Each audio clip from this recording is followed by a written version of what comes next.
7:02 a.m. at Boston Logan International Airport.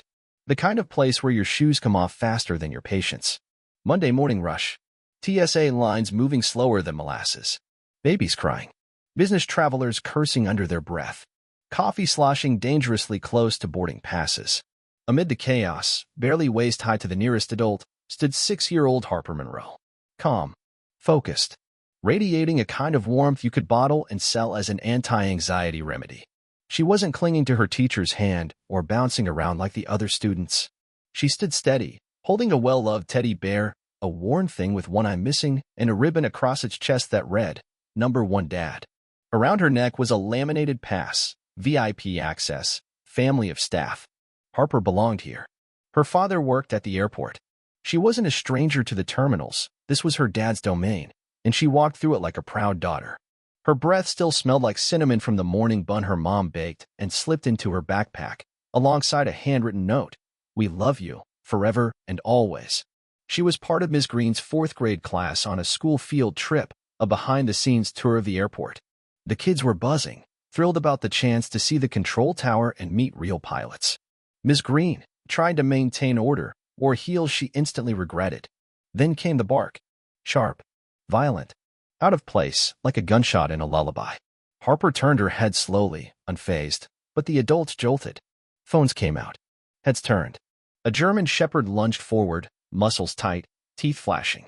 The dog's leash was held by a TSA officer mid-40s, white, stocky, with the kind of face that looked perpetually annoyed.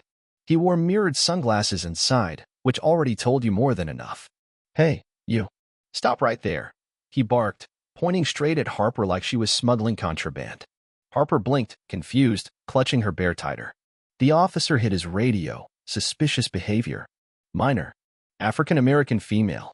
Possible concealment. Repeat. Potential threat. 6 years old. The air shifted. Ms. Green stepped forward, voice shaking, hand raised. "She's with me. That's a student. She's just a child." 2 more officers moved in, creating a human wall, as if Ms. Green, a middle-aged white woman with a cardigan covered in cat hair, was part of some elaborate scheme. Harper didn't move. She just held that bear tighter, her fingers grasping the patch that said, "Number 1 Dad." The German shepherd snarled, eyes locked on the bear. No one called off the dog. No one asked questions. Just commands barked into the void. "Don't move." Then the dog lunged. No warning. No hesitation. Just violence. Time splintered. A 6-year-old girl stood frozen in the middle of a federal building, love in one hand and cinnamon on her breath. In that officer's eyes, she wasn't a daughter. Not a student. Not a VIP.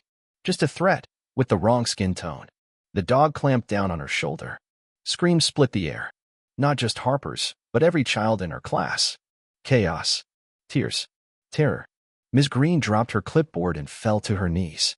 "Stop. She's a child. Somebody help her." The officer didn't flinch. Didn't move. "Under control," he said flatly. Threat neutralized. Harper sobbed, her left arm bloody, the bear torn in half. Cotton guts spilled onto the linoleum. She tried to gather the pieces, as if the bear could still comfort her. A nurse rushed over from the gate. Not on duty. Not assigned to the mess. She saw a bleeding child and did what any decent person would do. "This is a mistake," she said, kneeling. "She's just a kid. You need to call medical now." The officer ignored her. He rummaged through Harper's backpack and pulled out a crushed box labeled cinnamon sticks. Inside, a folded note. He read it aloud with zero empathy. "To Daddy, our hero. We love you. From Mommy and Harper." He stared at it, like it was supposed to morph into evidence. Then he shrugged and walked away. No apology, no acknowledgement. But then something shifted. One of the younger TSA agents, a black man, looked from the torn bear to Harper's bracelet. His face went pale. "Wait. Oh no, that's the director's daughter." He didn't finish. He didn't need to. Henry Monroe was not just any staff member. He was the director of operations at Logan. The man who kept the entire airport running. When the call came, Henry didn't ask questions. Didn't wait. He ran.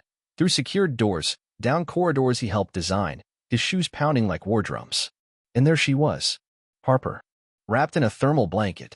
Shaking. Bloody. Her stuffed bear shredded. He didn't hear the nurses. Didn't hear the paramedics. He saw the officers. He saw him mirrored sunglasses, arms crossed, smirking. Henry stepped forward, voice low, cold, lethal. Who gave the order?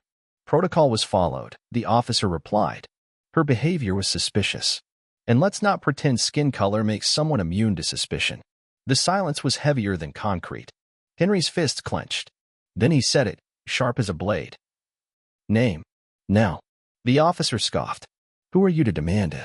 I'm the director of this entire airport, Henry said. And you just unleashed a federal dog on my daughter. The smirk evaporated.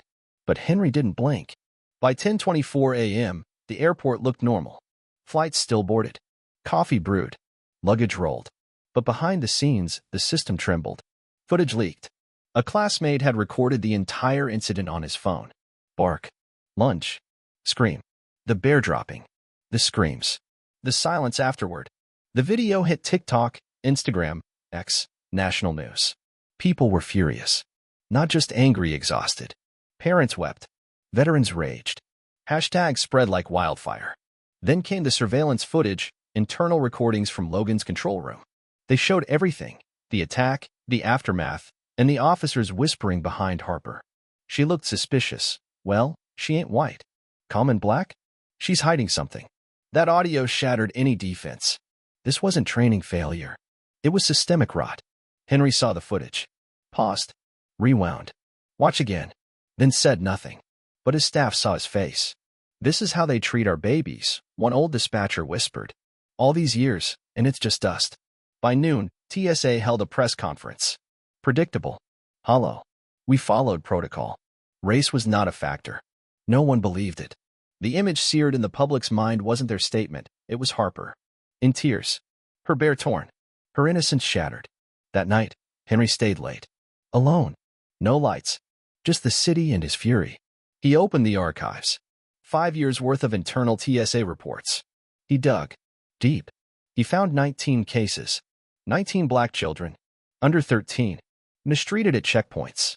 Dogs. Detainment. Trauma. 0 investigations.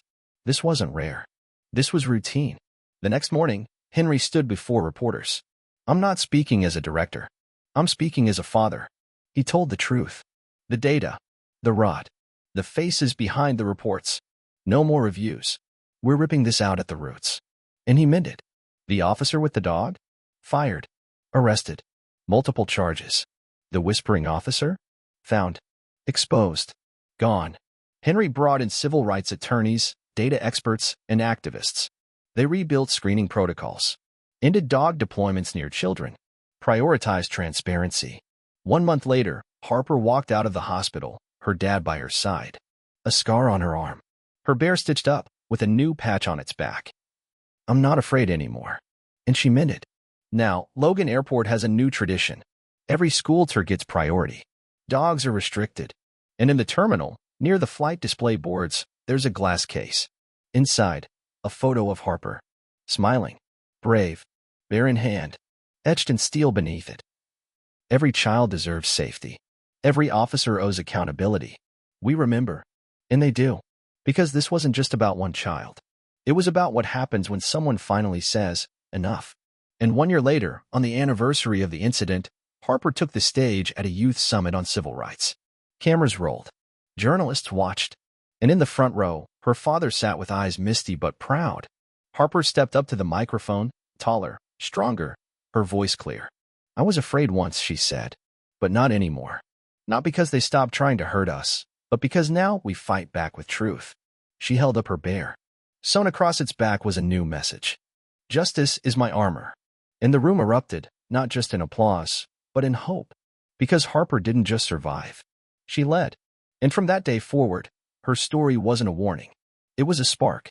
The one that lit a fire of change across the country. And it all started with a bear, a brave girl, and a father who refused to stay silent.